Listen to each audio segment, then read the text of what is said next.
नमस्कार दोस्तों, मेरा नाम है डॉक्टर गौरेश पालेकर। मैं एक ऑर्थोपेडिक सर्जन हूँ मुंबई से। और मैं आपके लिए आपके साथ में एवास्कुलर नेक्रोसिस इस विषय पे बात करना चाहता हूँ। फ़िलहाल के लिए अभी ये कोविड और कोविड की वजह से या कोविड में कुछ पेशेंट्स को जो स्टीरॉयड की ज़रूरत पड़ी थी, उस वजह से फ़िलहाल ये एवास्कुलर नेक्रोसिस जो आज तक बहुत कम लोगों को होता था, ये बीमारी की मात्रा बहुत बढ़ गई है। अभी आपने ये चीज़ क्योंकि आप देख रहे हैं, हो सकता है कि आपके किसी निजी आदमी को या आपके खुद को ये तकलीफ़ हो। मेरा ये मैं जो ये वीडियो बना रहा हूँ आपको ये इन्फॉर्मेशन देने के लिए बना रहा हूँ, क्योंकि इस बारे में इंटरनेट पे या डॉक्टरों के बीच में भी बहुत कम नॉलेज अवेलेबल है। तो ये एवास्कुलर नेक्रोसिस क्या होता है? एवास्कुलर नेक्रोसिस का मतलब है कि हमारा जो खुबा है, यानी हमारा जो हिप जॉइंट है, उसमें खून के अभाव से ये पार्ट जो है वो मर जाता है। 1960 में फिकेट एंड आर्ले, ये जो दो डॉक्टर थे, फ्रेंच डॉक्टर थे, और उन्होंने इस चीज़ का डायग्नोस उन्होंने पहली बार किया। क्योंकि वो टाइम पे अगर आप जानते हो कि ना एमआरआई था ना एक्सरे था, और वो टाइम पे एक्सरे तो था बट एमआरआई और सीटी स्कैन नहीं थे। तो जब भी वो लोग एक्सरे देखते थे तो उनको दिखता था कि एक पर्टिकुलर एक्सरे का पैटर्न है, और वो पैटर्न में क्या है कि ये जो आपका फीमर का हेड है वो बहुत जल्दी ख़राब हो जाता है। वो टाइम पे सबसे कॉमन चीज़ जो किया जाता था कि वो चीज़ का बायोप्सी लिया जाता था। अब ये जो बायोप्सी करते थे वो एक होल बना के करते थे, और ये बायोप्सी के दौरान उनको समझा कि ये जो बायोप्सी किया हुआ पेशेंट है उनका ये जो दर्द होता था वो कम हो जाता है। तो ये चीज़ ऐसे को डिकम्प्रेशन करके ये सर्जरी उन्होंने चालू कर दी। और ये क्या है कि ये इत्तेफाक से वो चालू हो गई कि क्योंकि वो बायोप्सी लेना चाहते थे, लेकिन उन्होंने देखा कि बायोप्सी के पेशेंट को दर्द में राहत मिल रही है करके वो करने लगे। डेविड एस हंगरफोर्ड जो एक अमेरिकन सर्जन थे और वो टाइम पे पेरिस में पढ़ते थे, जब वो अमेरिका वापस आए 1980s में, तो उन्होंने ये सर्जरी अमेरिका में चालू की। उन्होंने ये को डिकम्प्रेशन नाम भी डेविड एस हंगरफोर्ड ने ही रखा था।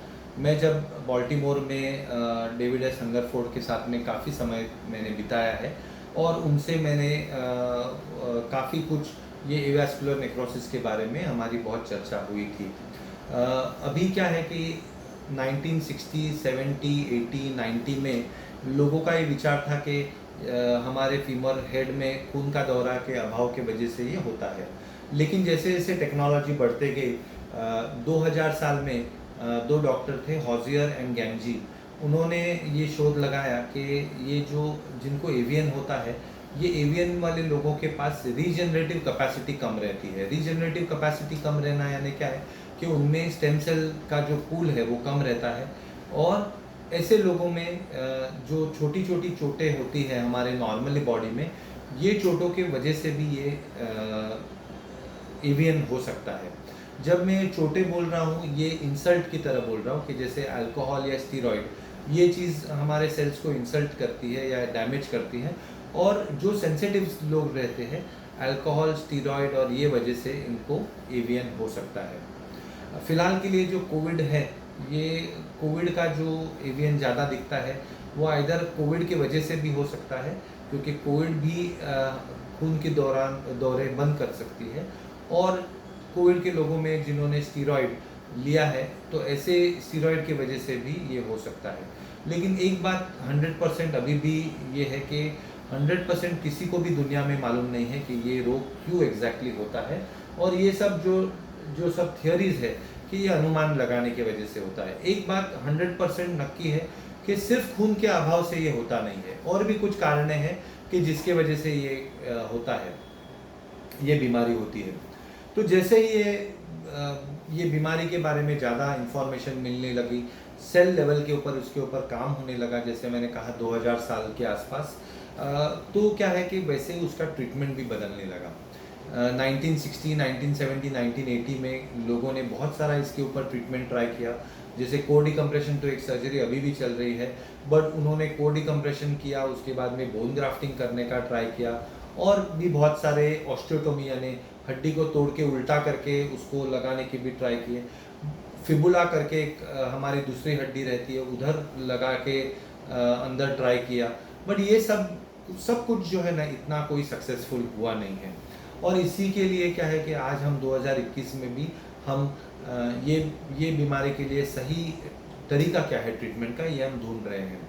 फिलहाल के लिए क्या है कि 2000 साल से एक ऑर्थोबायोलॉजिक्स करके एक नया विचारधारणा उठी है। ऑर्थोबायोलॉजिक्स का मतलब क्या है कि हमारे बॉडी में स्टेम सेल्स नाम के कुछ सेल्स रहते हैं। ये जो स्टेम सेल्स है ये हम सब लोगों में रहते हैं और हमारे खुद के अलग अलग लोगों के अलग अलग स्टेम सेल्स रहते हैं। ये बोन मैरो में पाए जाते हैं। ये स्टेम सेल्स की खूबियाँ ये है कि ये जहाँ भी उनकी ज़रूरत हो तो वहाँ जाके वो उस टाइप के ऑर्गन फॉर्म कर देती है। तो जैसे अभी 2000 साल से इसके बारे में काम होने लगा, तो 3 टाइप के या 3 जनरेशन के ये ट्रीटमेंट इसमें प्रचलित है। फर्स्ट जनरेशन की जो ट्रीटमेंट है उसमें बोन मैरो को निकाला जाता है और वैसे के वैसे ऑपरेशन थिएटर में ही उसे इंजेक्ट किया जाता है। वो बोन मैरो के साथ में कोई भी टाइप का प्रोसेसिंग या कोई चीज़ किया नहीं जाता है, and that is the first generation. ये इसमें हम क्या इंजेक्ट कर रहे हैं हमको मालूम नहीं, क्योंकि वो सीधा का सीधा बोन मैरो निकाला और डाल दिया अंदर। लेकिन वैलेरी हॉजियर ने 2000 साल में बताया कि ये करने से उनका हिप रिप्लेसमेंट लगने का टाइम जो है वो बढ़ गया था। दूसरी जो चीज़ें हैं, फिर जनरेशन 2 आता है, और जनरेशन 2 में क्या होता है कि ये जो बोन मैरो निकाला जाता है उसको कुछ प्रोसेस किया जाता है हल्के से। ये हल्के से प्रोसेस का मतलब क्या है कि आपके ऑपरेशन थिएटर में ही आपका जो बोन मैरो निकाला जाएगा, अराउंड एक 300-400 ml बोन मैरो निकाला जाता है, उसे सेंट्रीफ्यूज किया जाता है। सेंट्रीफ्यूज यानी क्या है कि उसे घुमाया जाता है और उसमें से कुछ सेल्स का लेयर निकाला जाता है जिसे हम लोग बफी लेयर बोलते हैं, और उसके साथ में नीचे वाला और एक लेयर निकाला जाता है। उसमें कुछ केमिकल्स रहते हैं हमारे बॉडी के जिसका नाम है साइटोकाइन्स। ये दोनों जो चीज़ें हैं अंदर हमारे बॉडी में जाने से हमारे हड्डियों को ग्रो करने को हेल्प करती है। तो ये जो चीज़ है इसे इंजेक्ट किया जाता है कि ये जो चीज़ को हम लोग बीमैक बोलते हैं। 2010 से जो मैंने एक नया टाइप ऑफ ट्रीटमेंट चालू किया था, और ये जो सर्जरी भी है जिस टाइप से की जाएगी या जो उसका जो स्टेप्स है वो मैंने ही पहली बार शुरुआत किए थे। और इसमें जो सेल्स यूज़ करते हैं कि उससे हम लोग ऑस्टियोब्लास्ट बोलते हैं। तो इसका क्या डिफरेंस है कि ये जो आप जब बोन मैरो निकाला जाता है तो इवन बीमैक में हम क्या इंजेक्ट कर रहे हैं, कितना इंजेक्ट कर रहे हैं, कौन से टाइप के सेल्स अंदर जा रहे हैं, ये किसी को मालूम नहीं है, क्योंकि वो कुछ माइक्रोस्कोप में देखा नहीं जाता है। ये जो ऑस्टियोब्लास्टिक सेल्स है उसमें आपका जो बोन मैरो निकाला जाएगा एक लैब में भेजा जाएगा। ये लैब में क्या है कि वो जो ये मिसेनकाइमल स्टेम सेल्स को बाजू में लेते हैं, उसे मल्टीप्लाई करते हैं और उसका डिफरेंशिएट करते हैं। डिफरेंशिएट यानी क्या है कि इसका रूपांतर करते हैं ऑस्टियोब्लास्ट में। ऑस्टियोब्लास्ट यानी क्या है कि हमारी वो सेल है कि जहाँ ये सेल्स जो है ये हमारे एक ही सेल्स है ये बॉडी में जो हड्डियाँ बनाती है, और हमें यहाँ नई हड्डी की ज़रूरत है ये बीमारी में, क्योंकि ये पुरानी हड्डी मर गई है। तो इसीलिए ये नई हड्डी बनाने वाली जो सेल्स है वो सबसे उचित है ये चीज़ के लिए। तो ये जो सर्जरी है ऑस्टियोब्लास्ट इम्प्लांटेशन, ये सर्जरी में हम ये ऑस्टियोब्लास्ट डालते हैं। इसका एडवांटेज ये है कि हमको मालूम है, क्योंकि रिपोर्ट के साथ में आता है कि 50 लाख सेल्स लगभग हम अंदर डालते हैं। ये इसका एक एडवांटेज है। सेकेंड एडवांटेज है कि जब हम अंदर डालते हैं तो ये लिक्विड फॉर्म में नहीं होता है। जैसे बीमैक या बोन मैरो ये है, ये लिक्विड फॉर्म में होता है। जब इंजेक्ट करेंगे तो काफ़ी सारा नीचे बह जाता है। इसका एडवांटेज क्या है कि ये लिक्विड फॉर्म में है, लेकिन जब इंजेक्ट करेंगे तो ये सेल्फ सस्टेनिंग जेल हो जाता है, यानी ये जेल में ये सेल्स जो है वो रहते हैं और उसके वजह से ये फ्लो आउट नहीं होता है, तो ये सेल्स का वेस्टेज नहीं होता है। एंड फाइनली क्या है कि ये वेल डिफरेंशिएटेड सेल्स है, कि अगर किसी के दिमाग में हो कि भाई ये अनडिफरेंशिएटेड सेल्स से हमको कैंसर हो या ऐसे कुछ हो, तो ये इसमें हो नहीं सकता है। फिलहाल आई थिंक ये सबसे बढ़िया ट्रीटमेंट है, और जो भी अभी तक हमारे 10 साल का एक्सपीरियंस है, ये 10 साल का एक्सपीरियंस हमको यही बताता है कि ये ट्रीटमेंट में अगर हम अर्ली लेवल पे हम अगर पेशेंट के साथ में ऑपरेशन करें तो पेशेंट का एक टोटल हिप रिप्लेसमेंट रुक सकता है। जैसे मैं आपको बात कर रहा था कि ये एवास्कुलर नेक्रोसिस का प्रॉब्लम क्या है। ये प्रॉब्लम ये होता है कि बेसिकली हमारा जो फीमर का हेड है, ये जो बॉल है, इसमें खून के अभाव के वजह से क्या है कि जब हमारा बॉडी का वजन बढ़ता है तो धीरे धीरे वो टूटने लगता है। जब ये टूटने लगता है तो ये एक बार उसमें अगर फ्रैक्चर हो गया तो उसका सरफेस रफ हो जाता है, और ये रफ सरफेस के साथ में जब हम चलते हैं तो फिर पेन होने लगता है। आगे जाके इसको टोटल हिप रिप्लेसमेंट ही करना पड़ता है। ये जो टोटल हिप रिप्लेसमेंट है ये एक आर्टिफिशियल जॉइंट है, और कुछ लोगों में जिनके पास कोई ऑप्शन नहीं है कि जो ऑलरेडी बहुत सारा डैमेज हो गया है, तो इनमें टोटल हिप रिप्लेसमेंट छोड़ के कोई और ऑप्शन नहीं बचता है। ये जो चीज़ है, लेकिन अगर हमारे पास आज ये टेक्नोलॉजी अवेलेबल है कि जिससे हम ये बॉल को बचाने की कोशिश करें, या अगर आप अर्ली स्टेज में हो तो बचा सके, तो हमको ये पूरा ट्राई करना चाहिए। क्योंकि ये जो एवियन जो बीमारी है इसके 4 स्टेजेस रहते हैं। स्टेज 1 और स्टेज 2 में ये बहुत अर्ली बीमारी है, जब ये आपका जो बॉल है ये एकदम राउंड की तरह रहता है, और स्टेज 2 में भी ए यानी जो फ्रैक्चर नहीं हुआ है, और 2B जहाँ फ्रैक्चर हुआ है। एक बार अगर फ्रैक्चर हो जाता है तो फिर क्या है कि पेशेंट्स को ये जो तकलीफ़ है वो बढ़ने लगती है, ये फ्रैक्चर की वजह से दर्द बढ़ने लगता है, और ये दर्द के वजह से पेशेंट को क्या है कि आगे जाके हिप रिप्लेसमेंट की ज़रूरत पड़ सकती है।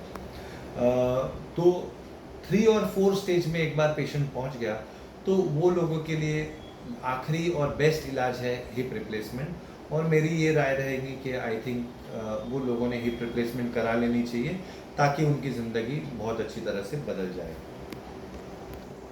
तो ये कल्चर्ड ऑस्टियोब्लास्ट की सर्जरी कैसे की जाती है? बेसिकली ये सर्जरी में क्या है कि बहुत बड़ी सर्जरी नहीं है। हम आपको ऑपरेशन के पहले 2 स्टेज रहते हैं। पहले स्टेज में क्या है कि हम ये बोन मैरो आपका हार्वेस्ट करेंगे, और ये एनेस्थीसिया में किया जाता है, बहुत शॉर्ट प्रोसीजर है, और इसको हम हार्वेस्ट करके वो कंपनी के पास भेज देंगे।